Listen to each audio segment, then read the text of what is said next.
লাঞ্চের মেনুতে যদি আজকে ডিম বানাবেন মনে করেন, তাহলে ডিমটা আজকে এইভাবে বানান।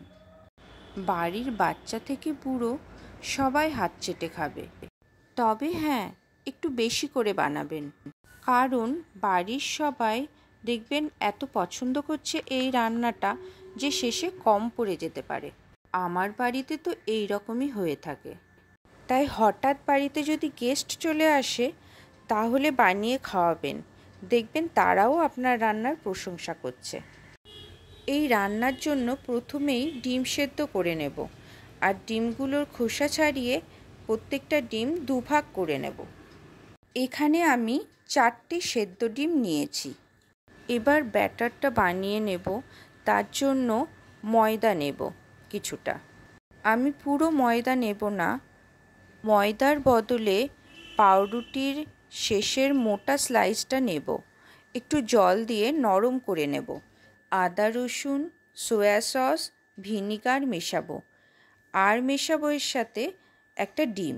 স্বাদ মতো নুন দিয়ে সব কিছু একসাথে ভালো করে মিশিয়ে ব্যাটারটা রেডি করে নেব।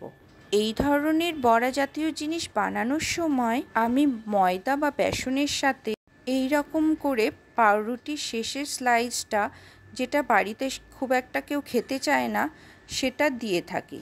এবার ফ্রাই প্যানে সাদা তেল গরম করতে দিয়ে ওই অর্ধেক করে রাখা ডিমগুলো প্রত্যেকটা ব্যাটারে ভালো করে মাখিয়ে নেব।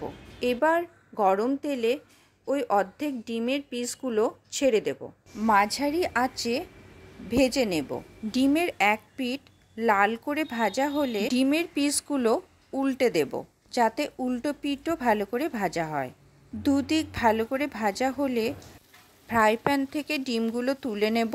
এবার ডিম ভাজার বাকি তেলে কিছুটা আদা রসুন কুচি ভাজতে দেব। আমার কাছে আজ গোটা আদা রসুন নেই, তার জন্য আদা রসুন বাটাই দিয়ে দিলাম তেলে। একটু ভাজা হলে পেঁয়াজ কুচি দিয়ে দেব। পেঁয়াজ ডুমো করে দিলেও ভালো হয়। পেঁয়াজ লাল করে ভাজার দরকার নেই। অল্প কিছুক্ষণ ভেজে নেওয়ার পর আবার একটু আদা রসুন বাটা, 1 চামচ সয়া সস, আপনারা চাইলে সয়া সস একটু বেশিও দিতে পারেন, স্বাদ মতো নুন, টমেটো সস, আর সয়া সস টমেটো সসের টকটা কাটানোর জন্য অল্প পরিমাণ চিনি দেব। এবার সব কিছু একসাথে ফ্রাই প্যানে একটু কষিয়ে নেব। অন্যদিকে একটা পাত্রে 1 চামচ কর্নফ্লাওয়ার জলের মধ্যে গুলে নেব। এবার এটা ফ্রাই প্যানের কষানো মশলার মধ্যে দিয়ে দেব। গ্রেভি বেশি রাখতে চাইলে আরেকটু জল দিয়ে নেবেন। একটু ফুটতে দেবেন।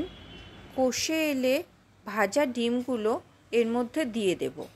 ডিমগুলো ফ্রাই প্যানে দেওয়ার পর আরও একটু রান্না হতে দিতে হবে। রান্নাটা হওয়ার পর নামানোর আগে একটু বিট নুন আর গোলমরিচ গুঁড়ো ছড়িয়ে নেব।